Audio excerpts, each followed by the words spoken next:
தள்ளுபடி அத்தனை பேரும் அல்லம்படி 6 முதல் 60% வரை ஆடி தள்ளுபடியுடன் சூப்பர் சரவணா ஸ்டோர்ஸ், சென்னை, மதுரை, கோவை. புற்றுநோயால் உலக அழிவு, 1 கோடி பேர் உயிரிழப்பு. WHO கடும் எச்சரிக்கை. மிகினும் குறையினும் நோய் செய்யும் நூலார் வழிமுதலா எண்ணிய 3 என்று பொய்யில் புலவர் பெருநாவலர் திருவள்ளுவர் எழுதிய குறளுக்கேற்ப எதையேனும் அளவு மீறி உட்கொண்டால் ஆபத்து நமக்கு தான். இப்போது நாம் அனைவரும் சுவாசிக்கும் ஓட்டுவிலும் நஞ்சு கலந்திருக்கிறது. காரணம், CO2வை வெளியிடுவதற்கு மிகவும் சிரமப்படும் புகைப்பிடிப்பவர்களால் இந்த சமூகம் சீரழிந்து கொண்டிருக்கிறது.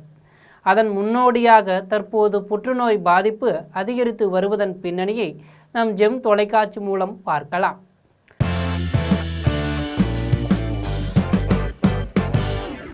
தகுந்த மற்றும் அவசர நடவடிக்கைகள் எடுக்கப்படாவிட்டால் 2050ஆம் ஆண்டிற்குள் உலகம் முழுவதும் ஆண்டுதோறும் புதிதாக 3.5 கோடி பேருக்கு புற்றுநோய் பாதிப்பு ஏற்படும் என உலக சுகாதார அமைப்பு அறிக்கை விடுத்திருக்கு.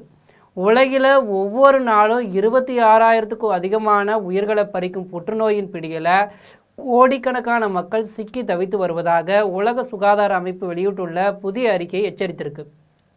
ஆண்டுதோறும் சுமார் 2.06 கோடி பேருக்கு புதிய புற்றுநோய் பாதிப்பு ஏற்படுவதோடு கிட்டத்தட்ட 1 கோடி பேர் இதனால் உயிரிழக்கிறாங்க.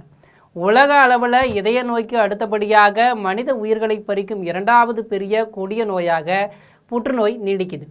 இந்த அபாயகரமான சூழலை மாற்றியமைக்க பாதிக்கப்பட்ட மக்களின் சுகாதார தேவைகளுக்கு முன்னுரிமை அளிக்கும் புதிய அணுகுமுறை உலக நாடுகளுக்கு தேவைப்படுகிறது. இப்போதே தகுந்த அவசர நடவடிக்கைகளை எடுக்காவிட்டால் வரும் 2050ஆம் ஆண்டுக்குள்ள உலக அளவில் புற்றுநோய் பாதிப்பு ஆண்டிற்கு 3.5 கோடியாக, அதாவது கிட்டத்தட்ட 2 மடங்காக உயரும் என்று அந்த அறிக்கை எச்சரிக்கிறது.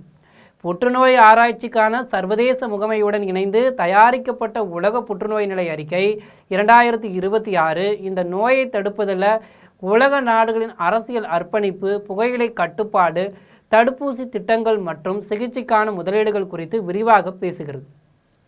புற்றுநோயை தடுப்பதிலும் கண்டறிந்து சிகிச்சை அளிப்பதிலும் உலக நாடுகளுக்கு இடையே பெரும் பாகுபாடு நிலவுவதை இந்த அறிக்கை வெளிச்சம் போட்டு காட்டியிருக்கு.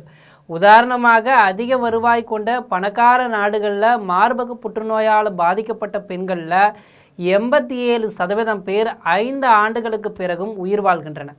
ஆனால் ஏழை நாடுகளில் இந்த வீதம் வெறும் 42% மட்டுமே இருக்கும். உலகில் உள்ள 3ல் 1 நாடுகள் கூட தங்களது பொது சுகாதார திட்டத்தில் புற்றுநோய் சிகிச்சையை சேர்க்கவில்லை. இது குறித்து உலக சுகாதார அமைப்பின் தலைமை இயக்குனர் டாக்டர் டெட்ரோஸ் அதோனம் ஹெப்ரேயஸ் கூறுகையில், புற்றுநோய் என்பது நம் எல்லோரையும் ஏதோ ஒரு வகையில் பாதிக்கும் ஒரு பெரிய நோய். ஆனால் ஒருவர் இந்த நோயில் இருந்து உயிர் பிழைப்பது என்பது அவர் பிறந்த இடத்தையோ அல்லது அவருடைய வருமானத்தையோ பொறுத்து அமையக்கூடாது. இந்த அறிக்கையில் உள்ள பாகுபாடுகள் அனைத்தும் நாம் எடுத்த தவறான முடிவுகளின் விளைவுதான். உலக நாடுகள் ஒன்றிணைந்து செயல்பட்டால் இதை மாற்றியமைக்க முடியும் என்று தெரிவிச்சிருக்காங்க. புற்றுநோய் ஒரு மனிதனின் உடலை மட்டுமல்லாமல் அந்த ஒட்டுமொத்த குடும்பத்தின் பொருளாதாரத்தையும் சமூக வாழ்க்கையையும் முற்றிலும் சிதைத்து விடுகிறது. புற்றுநோயால் பாதிக்கப்பட்டவர்களிடம் நடத்தப்பட்ட முதல் உலகளாவிய கணக்கெடுப்பில் 45% பேர் கடுமையான பண நெருக்கடியை சந்திப்பதாகவும் பாதிக்கும் மேற்பட்டோர் மனநல பாதிப்புகளுக்கு உள்ளாவதாகவும் தெரிவிச்சிருக்கு. மேலும் நோயாளிகளை பார்த்து கொள்ளும் குடும்பத்தினர் தனிமை மற்றும் மன அழுத்தத்திற்கு ஆளாவதாக கூறியிருக்கின்றனர். உலகிலேயே ஆசியாவில் தான் அதிக மக்கள் தொகை உள்ளதால் ஒட்டுமொத்த புற்றுநோய் பாதிப்பில் பாதிக்கு மேல் மற்றும் உயிரிழப்பில் 56.5% ஆசியாவில் தான் நிகழ்கிறது. ஐரோப்பாவில் உலக மக்கள் தொகையில் 9% மட்டுமே இருந்தாலும் அங்கு 21% புற்றுநோய் பாதிப்புகளும் 20% உயிரிழப்புகளும் ஏற்படுகின்றன.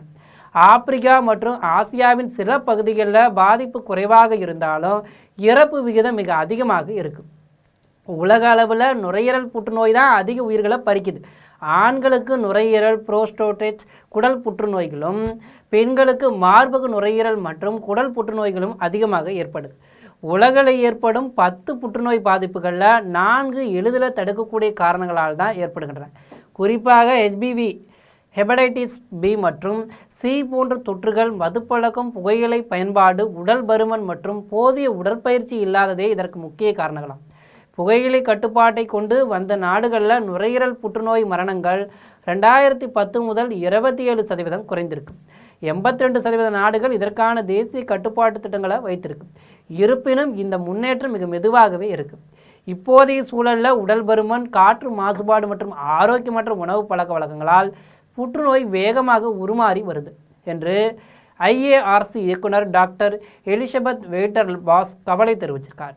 மதுப்பழக்கம் வீட்டிற்கும் கேடு, புகைப்பழக்கம் நாட்டிற்கும் கேடு. ஆக ஆண்டவன் அழைக்கிறதுக்குள்ள நீயா புகையில புகைத்து எமலோகம் போய் சேர்ந்துட வேண்டாம். இது போன்ற விழிப்புணர்வூட்டும் செய்திகளை உடனுக்குடன் கொடுத்து உங்களை நல்வழி பாதையில் எடுத்துச் செல்லும் நம் ஜெம் தொலைக்காட்சியுடன் எப்போதும் இணைப்பில் இருங்கள். நன்றி, வணக்கம்.